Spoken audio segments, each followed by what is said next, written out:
It was supposed to be a relaxing weekend away from the hustle and bustle of city life, but from the moment the Johnson family arrived at the RV park, there was something off about the whole place.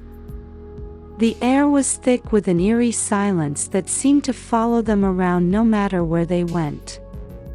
The trees loomed over them like silent sentinels, casting long shadows across the ground. And the other campers were all so strange, it was like they had been plucked from some alternate dimension. The Johnsons had always been an odd family themselves. They were reclusive, kept to themselves, and seemed to have an almost unearthly quality about them. But even they were taken aback by the strangeness of the RV park. Mr. Johnson, a tall and wiry man with an intense gaze, set up their campsite while Mrs. Johnson, a thin woman with long hair and a nervous energy, made sandwiches in the RV. Their daughter, Alexis, a pale and serious girl, wandered around the campsite, picking up sticks and examining bugs with a detached fascination. As the sun began to set, the Johnsons settled in for the night. But something wasn't right. They could hear strange noises coming from the woods, rustling leaves, snapping twigs, and a low, guttural growl that made the hair on the back of their necks stand up. They tried to ignore it, thinking it was just the sounds of nature, but it only grew louder as the night went on. Mr. Johnson stepped outside to investigate, but he found nothing but darkness and an oppressive silence. He couldn't shake the feeling that they were being watched. Mrs. Johnson was no help. She was too busy fretting over the sandwiches she had made for dinner, fussing over them and rearranging them on the plate. Alexis, however, seemed unfazed by the strange noises outside, and sat at the table, picking at her food. The night dragged on and the noises continued. It was as if the woods were alive and closing in around them.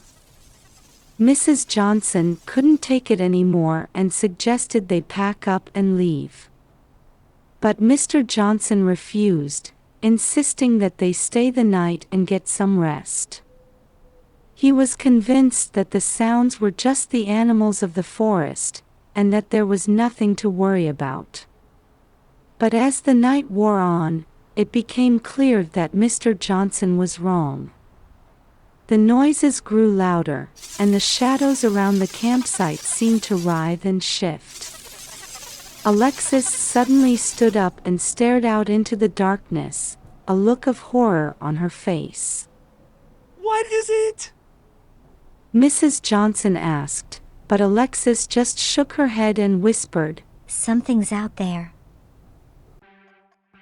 Suddenly, the RV began to shake violently. The windows rattled and the dishes clattered. The Johnsons clung to each other in terror, as the growling noise outside grew louder and more menacing.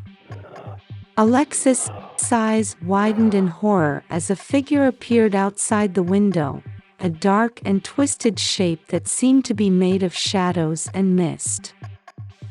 The figure pressed its face against the glass, and the Johnsons could see its eyes, cold and inhuman, watching them with an intensity that made their blood run cold. Then, with a low growl, the figure vanished, leaving the Johnsons alone with their fear. The rest of the night was a blur of terror and confusion. They heard voices in the darkness, whispers that seemed to come from everywhere and nowhere at the same time. They saw strange shapes moving in the woods, shapes that seemed to defy the laws of nature. And they felt a sense of dread that seemed to permeate every inch of the RV park. When the sun finally rose, the Johnsons were exhausted, but relieved to have survived the night. They quickly packed up their belongings and rushed to leave the RV park. But as they drove away, they couldn't shake the feeling that they were being watched. As they drove down the highway, Mr. Johnson noticed that the road seemed to be stretching out before them, as if it were leading them further and further away from the world they knew. The sky grew darker and the trees became more twisted and gnarled. It was like they had entered another dimension, one that was filled with darkness and fear.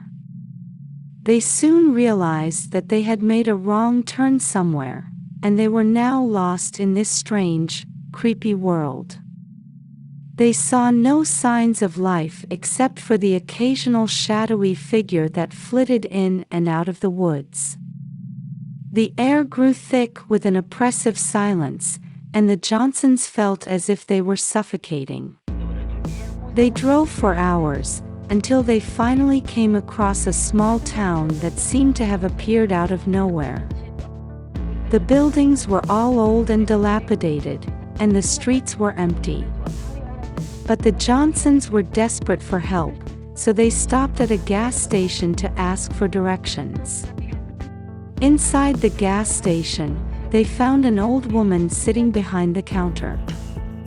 She looked up at them with blank, empty eyes, and when they asked her for help, she simply stared at them for a moment before pointing in the direction they needed to go. The Johnsons felt a chill run down their spines as they left the gas station and got back in their RV. As they drove out of the town, they saw strange, twisted shapes moving in the shadows. They heard eerie whispers on the wind, and felt the hair on the back of their necks stand up. They knew they had to get out of this place, and fast. After what seemed like an eternity, they finally found their way back to the main highway. As they drove away, they felt a sense of relief wash over them. They were finally leaving this strange, twisted world behind. But as they drove away, they noticed something strange in the rearview mirror. The road they had just traveled was now gone, replaced by a thick, impenetrable fog. They looked at each other in horror, realizing that they had somehow stumbled into a place where reality was twisted and warped, where time and space had no meaning.